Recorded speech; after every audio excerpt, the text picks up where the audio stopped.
Hi guys, this is Casey with the Hobbs Crew, and I'm joined by my husband Rick. Hello. So today we're talking about ways that we control chaos. For those of you who don't know us, we have 7 children.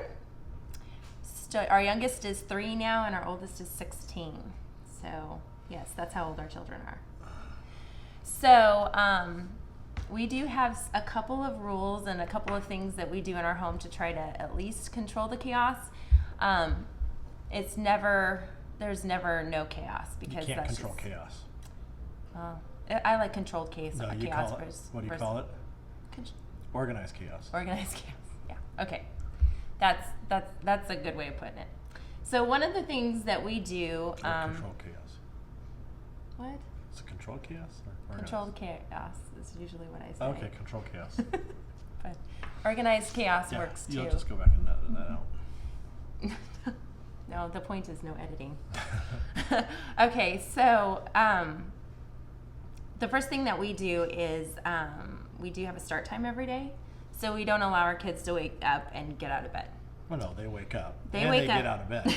They just are supposed to not get running around the house yet. Right, because we don't want them getting into things, and we have littles, obviously, who maybe don't understand the safety aspects of being unsupervised. And so basically from the time you go to your bed at night to the time that we have that start time in the morning, then you're not up running around. If you need to go to the bathroom, obviously that we want that to happen, but that's kind of something that works for us, that kind of keeps everybody safe. So Sure. Another one that never works is it's a rule, but it's never followed, is be quiet when you wake up. It never The first person up always makes noises to wake everybody else up. it's their intention to do that. Yeah. So luckily so our teenager who's 16 was our early bird all his life, and so like his sleeping in for teenagers is 8 o'clock, which is much better than 5 that it used to be. So the rest of everybody else so far has been they get up between 7:30 and 8, so it's not too bad. We don't have any major early birds so far. We'll see how it goes. So another one that we do is eat at designated times. So we do not allow our children to graze. And that we do that for a couple of reasons. One, we don't want the mess everywhere. And if they're constantly, with 7 of them constantly eating, it's everywhere. The floor is a mess, the table's a mess, wherever they eat is a mess. And then secondly, the food supply goes really quick when you have 7 just uncontrollably eating. So that's one of the reasons we do designated times. So it's like I'm talking, you're just sitting there, which is pretty much our life. Yep. And then we do monitor, like we do limit kind of what they eat, so it works out better. And plus, grazing I just don't think is a healthy habit, so it's something that we don't allow. So you have three meals. Oh, that you yes. plan. You have a snack time, and then at evening they get a treat. And if they aren't in their seat, they don't get a treat. And if they got their feet in the seat, if they're not in their seat, they don't get to eat it. No seat, no treat. No seat, no treat. No seat, no treat. Yeah. And no eat, no treat. So if you don't sit in your seat, then you don't get your treat. And if you don't eat your meal, you don't get your treat. Like, I'm not going to make you eat your food, but if you don't want to eat it, then you don't get the treat. And the treat has, honestly, what the treat is most nights is a cookie bar. So you might hear in the background, it's quiet time, but it's quiet time. But there's still chaos. They're screaming and hollering at each other. Yeah, it's our 3-year-old. So they don't. You don't get to, if you don't we have cookie bars generally, and so there's just a small cookie that they get every night, and unless we have something else planned. So another thing that we do is follow the schedule. So we do have a time schedule, because for us, having 7 children and 9 of us, there's things that we have to get done. So to ensure, especially with the fact that we homeschool, so to ensure productivity, we do have a time schedule. So this makes sure that breakfast does not take 4 hours. So they have a time. They have about an hour and 15 minutes every morning to get their breakfast ate and to get their mess cleaned up and their chores done, and they have a little checklist that they follow. So that works out really well. But they have to follow the schedule. So not saying that that schedule never changes, because it does. It's in dry erase for a reason. But in order to get our productivity done, what we need done for the day done, we have to follow the schedule. Yeah, it's posted each day, so the kids know where it's posted. They can look at it and not have to ask us constantly what's going on. But they still do. And that, because we try to give them the tools in order to prevent the questions, because we tried to explain this to them, but every one of them has to ask the same question. Yes, and then it's like 49 questions. Okay. Sorry for the intermission. Crisis averted. So. We follow the schedule. Yes. But having each kid ask the same question gets old really fast. So that's why we have it on the board so they can look at it. The only one but she doesn't even ask that much, is the littlest. She doesn't matter really to her what happens. She just next, asks other questions. She asks Why? other questions. But the rest of them want to know what's on tap for the day.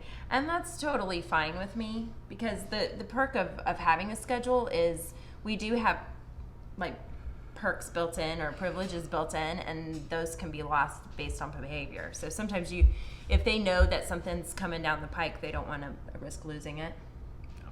And so if they don't know it, then they haven't suffered a loss. So so sometimes that helps with behavior.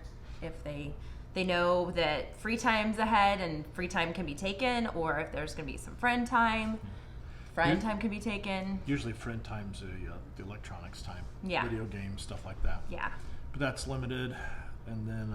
they only get so much of that, which that's one of the reasons it's a perk. Perk, yeah.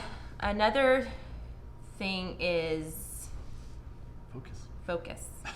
Which I'm having trouble with today. That's why I pointed it out. We want them to focus on whatever they're doing. So that kind of goes with the schedule, because if they're supposed to be working on their math or they're supposed to be working on their chores, then we want them to be doing that at that time. Instead of running around the house, acting crazy. Exactly. So it's kind of our way of teaching them to be a little bit intentional. So, it'll be okay. So that kind of works out. This is I think probably the biggest one, and that is clean up before you move on. So not saying this always happens, but we definitely ask the kids to do this. And before, whenever we're rotating in our schedule, so let's say we're going from our school time to our lunch time, then I want all school put away, and I want it put back on the shelf. I want it, I don't want any school out before we move on to lunch. When lunch is done, I want lunch put away. I don't want lunch left out before you go outside or whatever.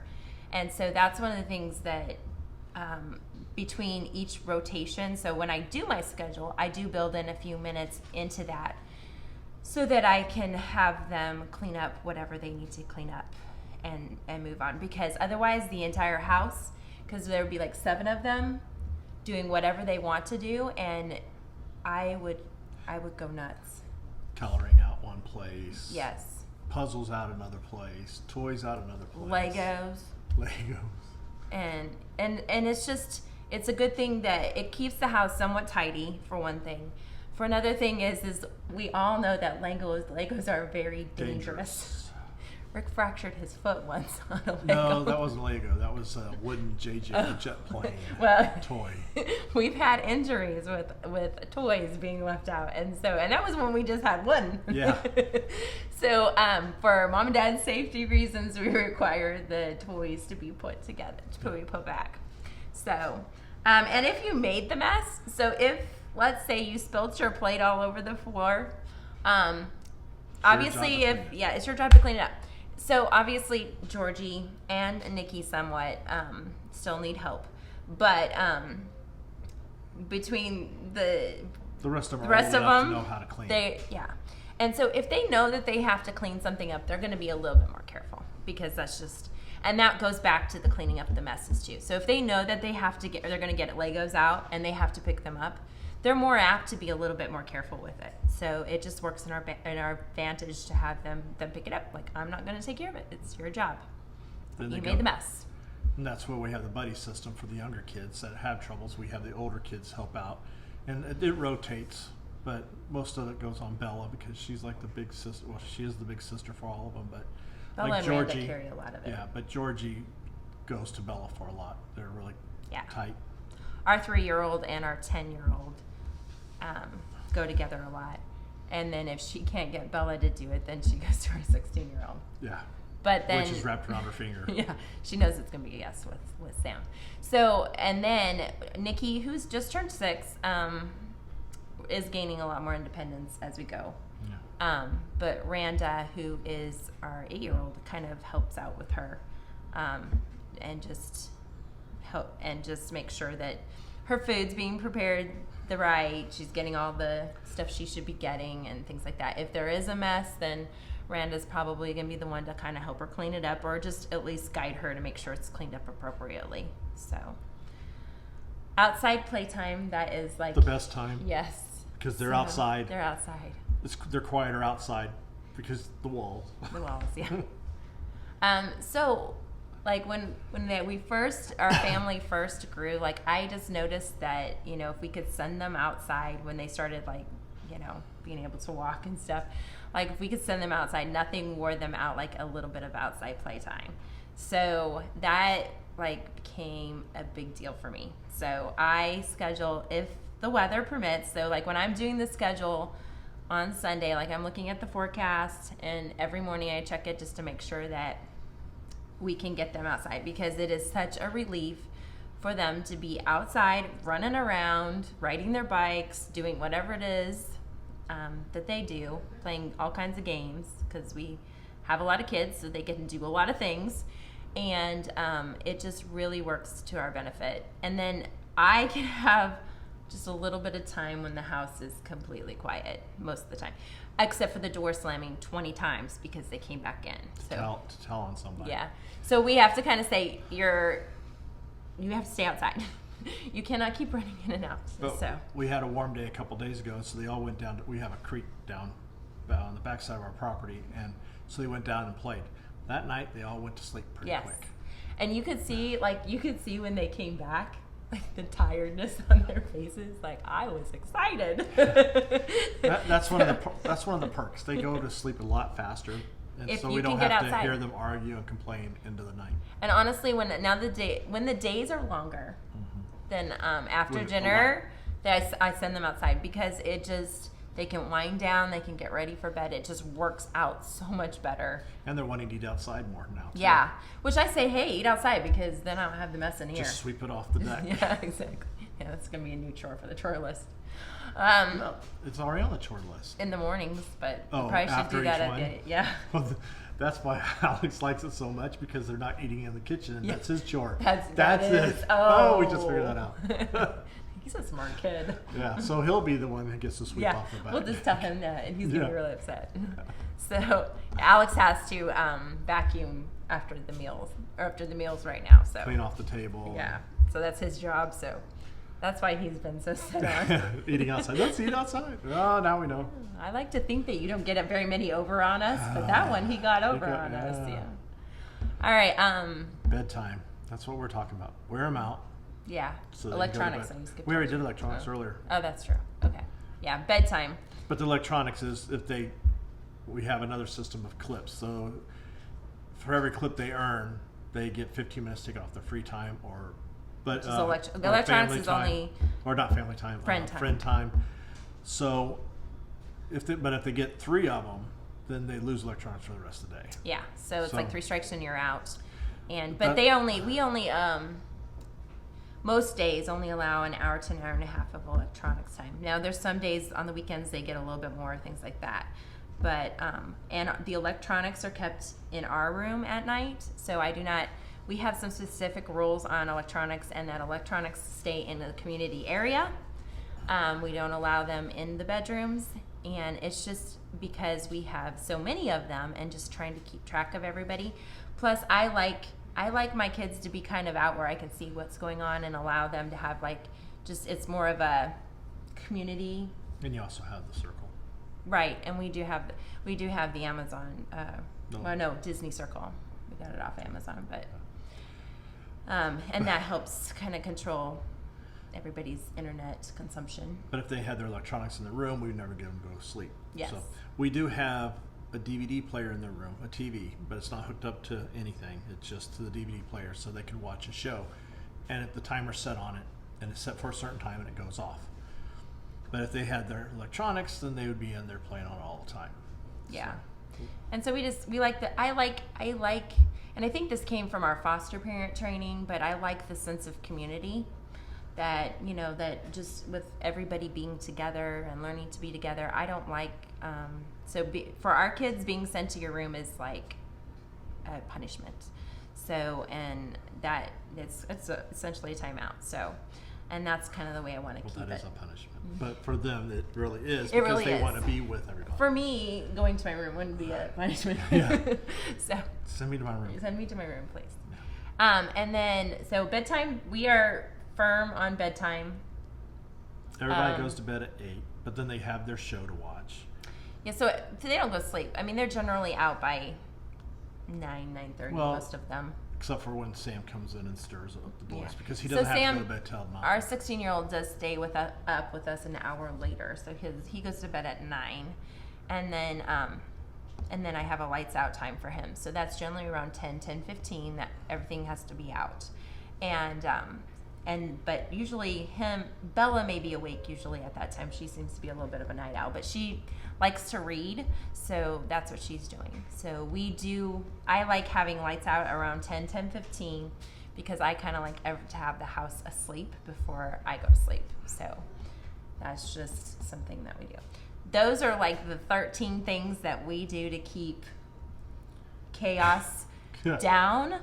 But when you have 7 children, we are a circus wherever we go. It's just the way it is. We just try to be. And that's just chaos here. That's not even talking about chaos when we're out. Yeah, which is a whole different bucket of Which they do pretty good when we're out and around. Yeah. Running around. Yeah. So it's just the everyday. I like to have things. Like, I realize that it's not going to be quiet by any means, but I do like to have things at least constructive and intentional, and I don't like to waste time. Yeah. So thanks for joining us, and we'll catch you next time. Thanks.